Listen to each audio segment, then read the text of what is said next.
સુરતની મહાનગરપાલિકાની ચૂંટણીમાં જે રીતે 2021માં આમ આદમી પાર્ટીનો ત્યાંથી ઉદ્ભવ થયો, 27 જેટલા કોર્પોરેટરો ચૂંટાઈને આવ્યા. અત્યારે ભારતીય જનતા પાર્ટીનું એ સુરત મહાનગરપાલિકાની અંદર કોઈ હોય તો એ અલ્પેશ કથિરિયા છે. એ આમ આદમી પાર્ટીમાંથી અલ્પેશ કથિરિયા લડી ચૂકેલા છે. આજે સમગ્ર ગુજરાતભરની અંદર ઘર ઘર મહાસંપર્ક અભિયાન શરૂ થયું છે.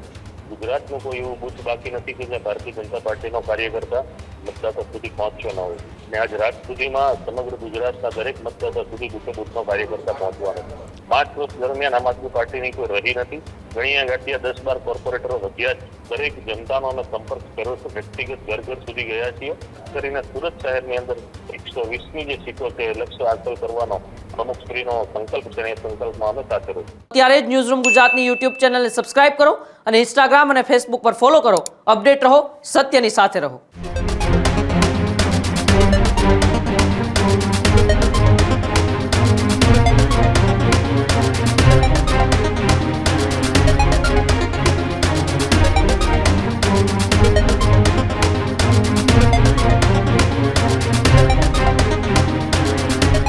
સુરતની અંદર સ્થાનિક સ્વરાજ્યની ચૂંટણીને લઈને ભારતીય જનતા પાર્ટી મોટો ખેલ પાડવાના એ મૂડમાં જે છે તે જોવા મળી રહી છે. કારણ કે સૌરાષ્ટ્ર અને સુરતની અંદર જે પ્રમાણે આમ આદમી પાર્ટી એ ધીમે ધીમે પોતાનું પ્રભુત્વ વધારી રહી છે, એ બધાની વચ્ચે હવે આમ આદમી પાર્ટીને પરાસ્ત કરવા ભારતીય જનતા પાર્ટીની સૌથી મોટી રણનીતિ જે છે તે તૈયાર થઈ ચૂકી છે. અલ્પેશ કથિરિયા એન્ડ ટીમ આમ આદમી પાર્ટીના વિસ્તારોમાં હવે પ્રચંડ પ્રચાર કરશે તેવી પણ વાત છે.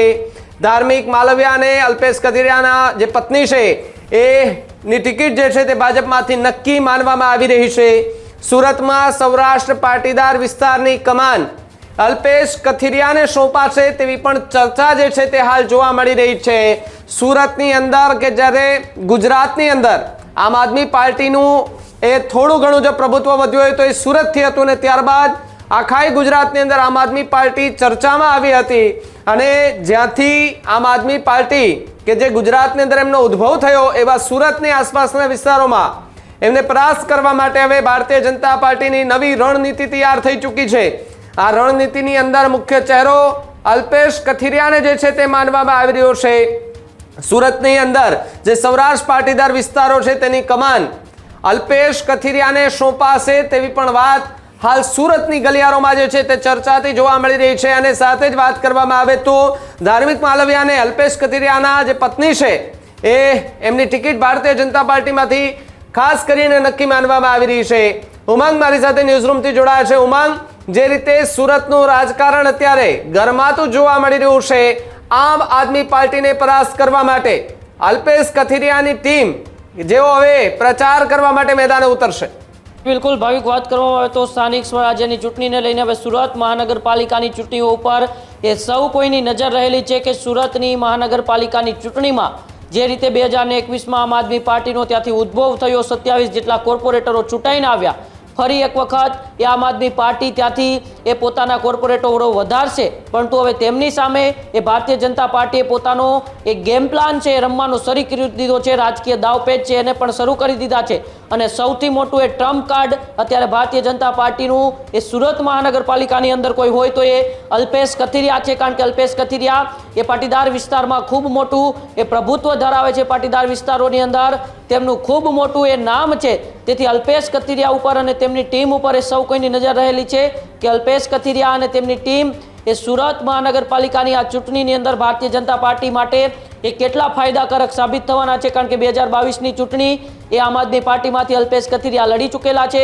તો તેમના સાથી ધાર્મિક માલવિયા પણ એ 2022ની વિધાનસભાની ચૂંટણી એ સુરતથી લડેલા છે. ત્યારે અલ્પેશ કથિરિયા અને સાથે સાથે એ ધાર્મિક માલવિયાની જે આખી એ ટીમ છે, કારણ કે પાટીદાર અનામત આંદોલનનું એપી સેન્ટર પણ સુરત રહ્યું હતું.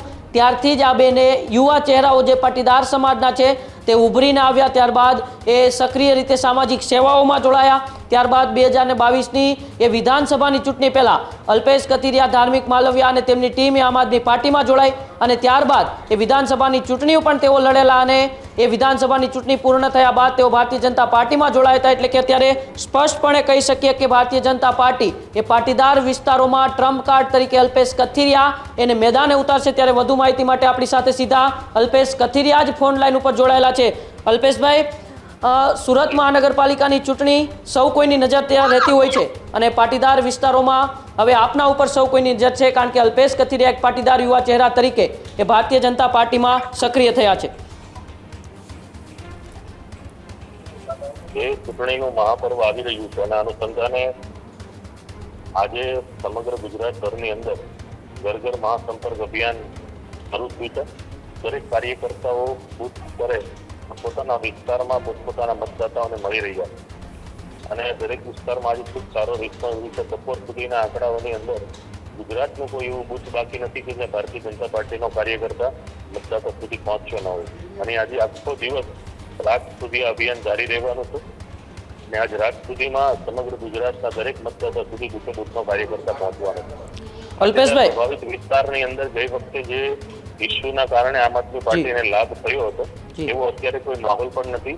અને બીજું કે કોઈ પણ પ્રકારના મતો જ્યારે તમારી કામગીરીના આધારે લોકો આપતા હોય છે, આવી કામગીરી 5 વર્ષ દરમિયાન આમ આદમી પાર્ટીની કોઈ રહી નથી. અડધાથી વધારે કોર્પોરેટર તો હાલ પાર્ટી પાસે બચ્યા પણ નથી. ઘણી ગાંઠિયા 10-12 કોર્પોરેટરો વધ્યા છે અને એ કોર્પોરેટરની અંદર પણ આ વિસ્તારમાં આમ આદમી પાર્ટી હોવા છતાં પણ ભારતીય જનતા પાર્ટી ખૂબ વિકાસના કામો કર્યા છે. ભારતીય જનતા પાર્ટી આ વિસ્તારને ખૂબ બધું આપ્યું છે અને આ કામો પ્રકલ્પો અને આવનારા દિવસોમાં એસએમસીની અંદર ભારતીય જનતા પાર્ટી શાસનમાં આવશે તો શું કાર્ય કરશે એ લઈને અમારા દરેક કાર્યકર્તાઓ ઘર સુધી જઈ રહ્યા. સૌરાષ્ટ્રના મોટાભાગના પાટીદારો એ સુરતની અંદર અલ્પેશભાઈ વસે છે. પાટીદારોનો ગઢ એક પ્રકારે બીજો સુરત ગણાય છે. એ પાટીદાર વિસ્તારોમાં અલ્પેશ કથિરિયા અને તેની ટીમ છે એ ભારતીય જનતા પાર્ટી માટે અત્યારે કેવી રીતે કામ કરી રહી છે? અત્યારે સવારે 9:30 થી શરૂ કરી અમે 12 સુધી ઘર સંપર્ક અભિયાનની અંદર હતા. દરેક જનતાનો અમે સંપર્ક કર્યો છે, વ્યક્તિગત ઘર ઘર સુધી ગયા છીએ. હજી પણ બપોર પછી પણ આ કાર્યક્રમ શરૂ જ રહેવાનો છે. આજના દિવસની અંદર માત્ર ને માત્ર એક દિવસની અંદર આખા ગુજરાતના ઘર ઘર સુધી પહોંચી શકે એ ભારતીય જનતા પાર્ટીના કાર્યકરોની તાકાત છે અને દરેક કનિષ્ઠ કાર્યકરો આ કાર્યમાં લાગી ગયા છે. અને ખાસ કરીને આ જે વિસ્તારો છે જ્યાં સૌરાષ્ટ્ર બેલ્ટ રહેતો છે તો 9 થી પણ વધારે જેટલા જિલ્લાઓ જે સૌરાષ્ટ્રની અંદર છે એ જિલ્લાઓની અંદરથી આખું ભારતીય જનતા પાર્ટીનું શાસન ઉભું થયું છે. અને સુરતમાં પણ હાલ કઈ રીતે સૌરાષ્ટ્ર ને સુરતની કનેક્ટિવિટી થાય અને સુરતથી પણ સૌરાષ્ટ્ર સુધી સંદેશો જાય અને સૌરાષ્ટ્રથી પણ સુરત સુધી સંદેશો આવે એ માટેની પણ વ્યવસ્થાઓ થઈ રહી છે. અને આવનારા દિવસોમાં ખૂબ ભવ્યાથી ભવ્ય કાર્યરત થઈ અને ભારતીય જનતા પાર્ટીમાં જે કોઈ પણ કાર્યકર્તાને ઉમેદવારને બનાવશે પાર્ટી એને આગળ કરશે અને જીતાડવાની અમારી જવાબદારી છે. આ વિસ્તારની અંદર કમળ ખીલે અને ખાસ કરીને સુરત શહેરની અંદર 120ની જે સીટો છે લક્ષ્ય હાંસલ કરવાનો પ્રમુખશ્રીનો સંકલ્પ છે એ સંકલ્પમાં અમે સાથે રહીશું. હજુ સુધી તમે અમારી ચેનલને સબસ્ક્રાઇબ નથી કરી તો અત્યારે જ ન્યૂઝરૂમ ગુજરાતને સબસ્ક્રાઇબ કરો, ફેસબુક અને ઇન્સ્ટાગ્રામ પર ફોલો કરો.